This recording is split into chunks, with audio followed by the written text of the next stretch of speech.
Bonjour et bienvenue sur la chaîne Le Culte du Dé.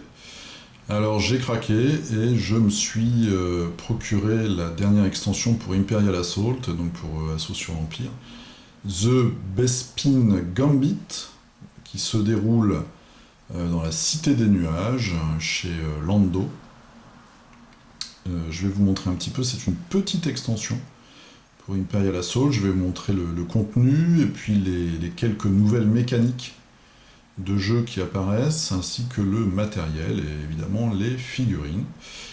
Je vais vous montrer ça tout de suite. Alors en premier, on a évidemment un livret de règles. Le personnage là n'est pas, il est à l'état de petits jetons en carton, hein. Ils nous font le coup à chaque fois, je vais vous montrer exactement ce qu'il y a dedans. Et nous avons une mini campagne. Voilà. Il y a 3 missions avec le petit roster comme d'habitude pour avoir exactement le cheminement de la campagne. Quelques nouvelles règles apparaissent dans cette extension. On a le nouvel état caché, qui est une nouvelle condition que certains personnages utilisent, donc c'est ce symbole, ou que certains équipements peuvent vous donner. Donc quand on est caché, en fait, on donne un malus aux personnes qui nous tirent dessus. Il faut avoir au moins 2 de précision, et quand on attaque, a contrario, on a un avantage, donc on a un effet adrénaline en plus, et évidemment, après avoir bougé, on doit enlever cet état. La deuxième nouvelle règle, c'est les compagnons. Donc, je vais vous montrer ça après. On a ici l'explication. Les compagnons, c'est des petits robots qui peuvent apparaître pareil avec de l'équipement, ou alors sur certains personnages, qui permettent de faire certaines actions. C'est des petits compléments. En fait, le truc, c'est qu'ils ne coupent pas les lignes de vue. On peut être dans la même case qu'eux. Ils ne peuvent pas interagir avec des objets, sauf un, vous verrez. Il n'y a pas de figurine, hein, c'est juste des jetons en carton. C'est des petits avantages, en fait. C'est une nouvelle mécanique qui permet de sortir des personnages, etc. Donc voilà, quelques règles, et puis après vous avez les missions de la campagne, évidemment, avec beaucoup de fins possibles. Donc les missions, on peut soit les jouer avec cette toute petite campagne, ou alors les intégrer en side mission dans la campagne classique. Je vous montre vite fait. Donc ça, c'est la carte des missions d'escarmouche, et puis derrière on a un peu le contenu. C'est pour vous montrer les packs en plus. Donc il y a Bossk, c'est un pack en plus, donc un train de Doshan. Lando, pareil, pack en plus. L'agent Blaze, qui est un peu le méchant de la campagne et des missions, pack en plus. Et puis en même temps, ils sortent ça là, ISB Infiltrators. On n'en a pas besoin dans la campagne, à moins qu'il y ait vraiment un truc planqué quelque part, mais j'ai regardé les compositions de toutes les missions, ils sont mentionnés à aucun endroit. Donc je pense que c'est vraiment un pack plus pour l'escarmouche. Voilà, donc ça c'était la littérature. Maintenant je vais vous montrer les tuiles. Alors moi j'ai pris cette extension aussi quand j'ai vu les tuiles. Il y a 3 tuiles, enfin 3 grandes tuiles comme ça, dépunchées. On a des couloirs, le fameux endroit qui a été assez hostile à Han Solo, où il se retrouve dans la plaque là, de Carbonite, je crois. Un salon, donc on est dans la Cité des Nuages, hein, de Lando, couloir, une espèce d'ascenseur, c'est un ascenseur je pense, ou un réduit, du couloir encore, du couloir une petite surélévation dans cette salle, donc nos jetons, on voit les fameux jetons en carton pour les packs, les conditions, un petit croisement, donc là on a un grand balcon en fait, ça cette grande tuile là, un petit carrefour, un petit peu de végétation, voilà, un croisement encore, l'endroit peut-être le plus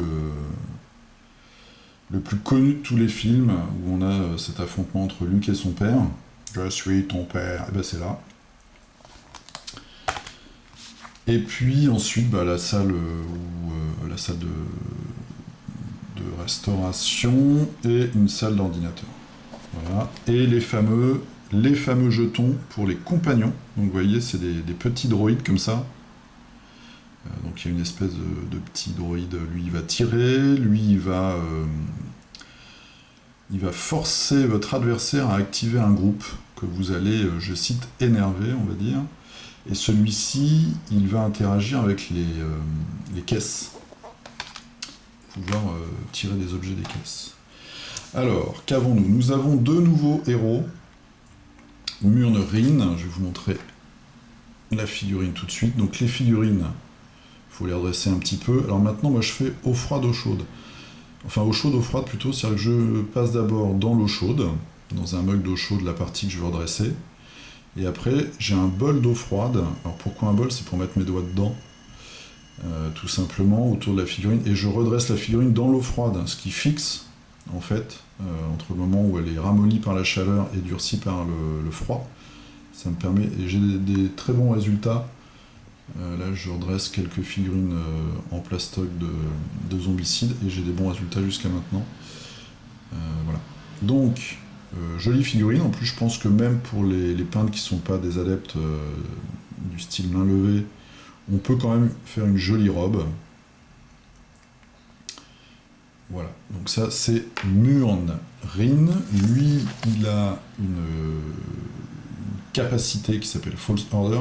En fait, il va utiliser les figurines de l'adversaire, donc de l'Empire ou en skirmish, enfin, parce qu'on a la même en escarmouche, de l'adversaire. Il leur fait faire une attaque. Voilà. Et ça, c'est une caractéristique un petit peu bizarre. Quand il prend des dégâts, en fait, il régénère le souffle de ses alliés. Voilà.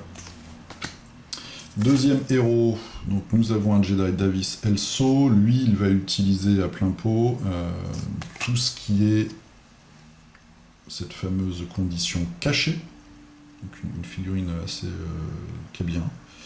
Une belle pose. Là, il va te mettre un petit coup de sable laser dans les genoux. Voilà, la tête est bien. Elles sont bien, ces figurines, simples à peindre. Et en même temps, même moi j'arrive à avoir un bon résultat, donc quand on n'a pas un top niveau, on arrive à avoir quelque chose de sympa. Et puis là aussi des bonus sur le mouvement. Voilà, donc c'est ces deux caractéristiques principales. Qu'avons-nous au niveau des grandes cartes? Alors, les deux missions d'escarmouche. Nos cartes pour l'escarmouche, donc nos héros. On va avoir également les gardes Wing Guard. Donc, je vais vous montrer la figurine, on en a 6. Voilà, donc on a les cartes, on a 2 cartes en version normale et une carte en version élite. Alors eux, leur mécanique, il y a une petite décoration là sur le gilet en bas, ce qui est pas mal. Ça permet d'avoir un petit truc un peu sympa.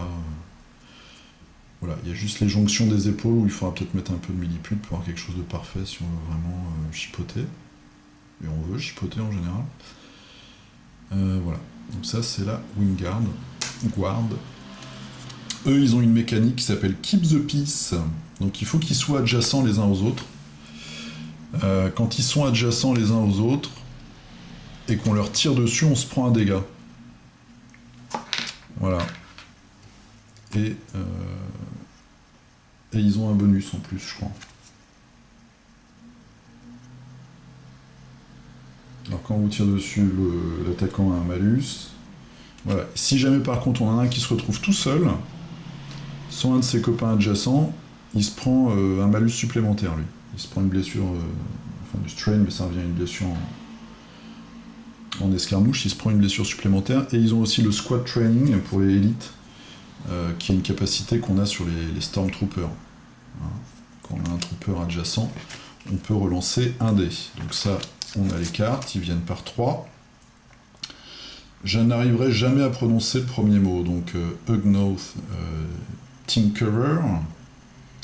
Je vais vous montrer la figurine aussi, on en a 3. Donc on a une version élite et 2 versions normales. Eux, leurs caractéristiques, en fait, ils vont faire apparaître et utiliser avec des bonus les compagnons, les junk. Donc les junk droïdes, c'est ceux-là. Je vais vous montrer leurs cartes après. Sachant que des compagnons, on peut en avoir qu'un. Donc je trouve ça un peu bizarre parce qu'on pourrait aligner 3 de ces gars-là, on a les 3 figurines. Mais parmi les 3, il n'y en a qu'un qui a le Junk Droid. Donc la figurine, bon, esthétiquement, au niveau du charisme, moi je la trouve pas top, mais par contre elle est très bien réalisée. Avec son tablier en cuir, là, très sympa. Voilà, donc ces caractéristiques, là c'est la version Elite, vous voyez Junk Droid, Junk Droid, Junk Droid. Donc c'est vraiment spécialisé là-dessus. Donc on a les cartes, on a la carte de Bossk, donc lui c'est une brutasse évidemment, il se régénère et puis il tire un peu partout. Ça c'est un nouvel icône je crois, donc c'est des upgrades pour l'escarmouche qui peuvent être utilisés par toutes les factions. Donc celui-là il coûte 1, c'est pour s'enlever une condition négative en échange de souffle, enfin de strain. Bon, skirmish c'est un peu... Celle-ci pour 2 pour les mercenaires. Quand son adversaire essaie de se prémunir d'un dégât, il faut qu'il dépense 2 command cards à la place d'une. La carte de Lando. Voilà, donc lui il peut se cacher, et sa mécanique, pardon, ça va être de jouer un peu avec les dés. Il a des caractéristiques qui lui permettent de relancer certains dés. L'agent Blaze, alors lui c'est un peu une brutasse, je trouve. Il peut, vous voyez, il peut faire un déploiement, déclencher un déploiement optionnel. Et il réduit le coût du déploiement pour les espions et les troopers. Ou alors, en surge, il peut augmenter la menace. C'est dommage parce que j'aime pas du tout la figurine. Je la trouve pas dynamique. Enfin, la pose est pas mal, mais voilà, j'aurais préféré qu'il mette son casque en fait. C'est lui. J'aurais vraiment préféré qu'il ait son casque sur la tête. Ou alors je sais pas, j'aime bien ces casques-là en plus. Mais il est pas mal. Qu'est-ce qu'on a d'autre? Donc nous avons nos 2 missions pour les nouveaux personnages. La mission qui permet dans les campagnes de nous ramener Lando en tant qu'allié. Quelques missions de la campagne qu'on peut intégrer à la campagne principale en tant que side mission avec le banc gris. Et ensuite, on a un duo de 3 cartes. Un duo de 3 cartes, c'est fort ça. Hein, pour le pack Agenda. Donc on a interrogation améliorée, qui nous permet d'ennuyer les rebelles quand ils ouvrent des boîtes, des caisses, de gagner un bonus quand on réussit à défaire un héros. Donc ça déjà, je suis très sceptique sur ces deux-là. Et puis de propager quand on a un héros rebelle qui se prend... alors je crois qu'en français c'est de l'essoufflement, je sais pas. Eh bien ça se propage à un héros adjacent. Je trouve celui-là un peu pourri. On en a un autre qui est beaucoup plus intéressant, manœuvre d'évasion on va dire. Donc on peut tendre une embuscade, ça c'est pas mal, on fait un déploiement. Celui-ci, on peut faire un déplacement bonus. Et le troisième, on a une figurine qui devient cachée. Celui-là me plaît déjà plus. Ça, c'était les grandes cartes. Maintenant, les petites cartes. Alors, il y en a plein. Je vais essayer de ne pas les faire tomber.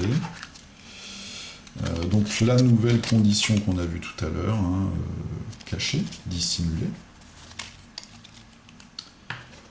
Ensuite, 2 nouveaux objets pour les caisses. Un émetteur de flash, donc une espèce de grenade flash qui va cacher les rebelles, vous voyez, sur un espace de 5 cases. Donc ça c'est pas mal, on aveugle les impériaux. Deuxième objet, c'est un chargeur qui donne un bonus sur une arme. Les rewards, donc les récompenses des missions, on a un holocron. On a le fameux petit droïde, caméra, je ne vais pas vous montrer le reste. Un petit peu d'équipement. Alors, un petit peu d'équipement, des armes, des options d'armes. Le fameux droïde Astromech R5, donc vous voyez lui, donc c'est un compagnon, et quand on l'active, ah oui non c'est sur sa carte, elle vient après, ses caractéristiques, je vous montrerai ça tout de suite. Alors, une petite cape qui permet de se dissimuler avec un petit bonus, un malus pour les gens qui vous attaquent, ou un bonus de défense, et encore une arme. Qu'est-ce qu'on a d'autre? Je vais prendre ça dans ce sens-là. Quelques command cards. Donc, camouflage, ça c'est pour tout le monde, donc c'est pour devenir caché. Un petit peu la même chose, mais en pouvoir de la force, Force Illusion. Les cartes signatures de nos deux héros, donc là, Mjolnir, son pouvoir d'utiliser une figurine adverse, c'est pour les figurines qui ont un coût de 3 et qui sont à une distance de 3, et bien avec cette carte signature, pour ce round, ça passe à 5, donc une figurine d'un coût de 5, ou alors à 5 espaces, à 5 cases. Et pour Davis Elso, lui, vanish, donc disparaître, contre une action, il est invulnérable, il ne peut pas prendre de blessure, et à l'activation suivante, il peut faire 4 mouvements gratuits, 4 cases de mouvement. Et évidemment, on téléphone. On va laisser ça sonner. Donc, Junk Droid, le voilà. Donc lui, il fait une blessure, vous voyez, c'est un petit compagnon en fait qui va tirer, sachant qu'il peut avoir des bonus avec les figurines qu'on a vues tout à l'heure. Le fameux Astromech, lui, donc, voilà, il a une action sur une caisse adjacente. Il peut prendre une fourniture.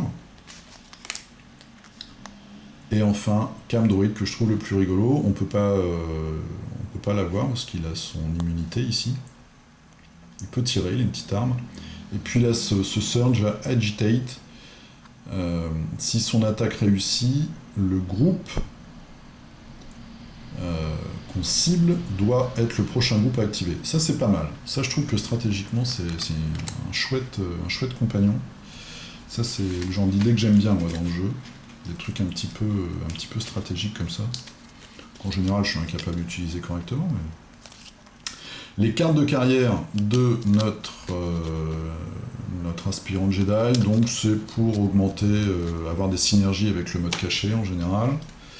Les cartes de carrière de notre diplomate, donc ça c'est son arme de départ, en général ça va être du soutien, donner du mouvement, ou augmenter son fameux pouvoir de False Order.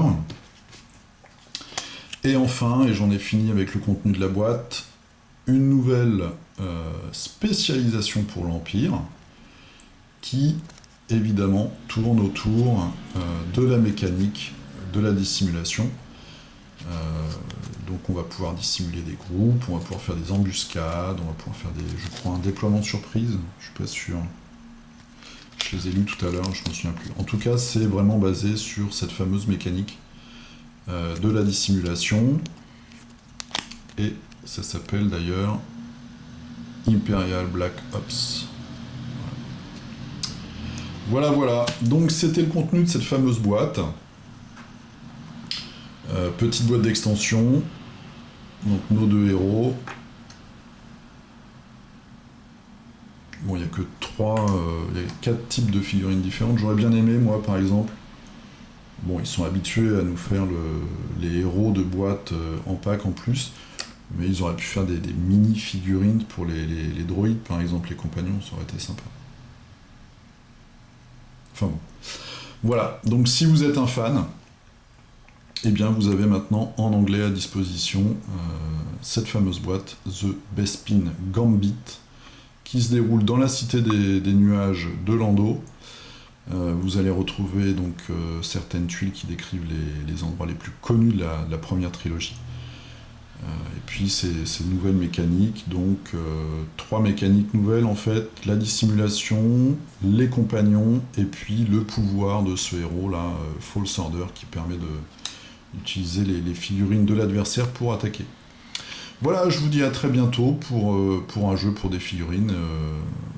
Dans une prochaine vidéo, jouez bien, peignez bien, à la prochaine. Salut!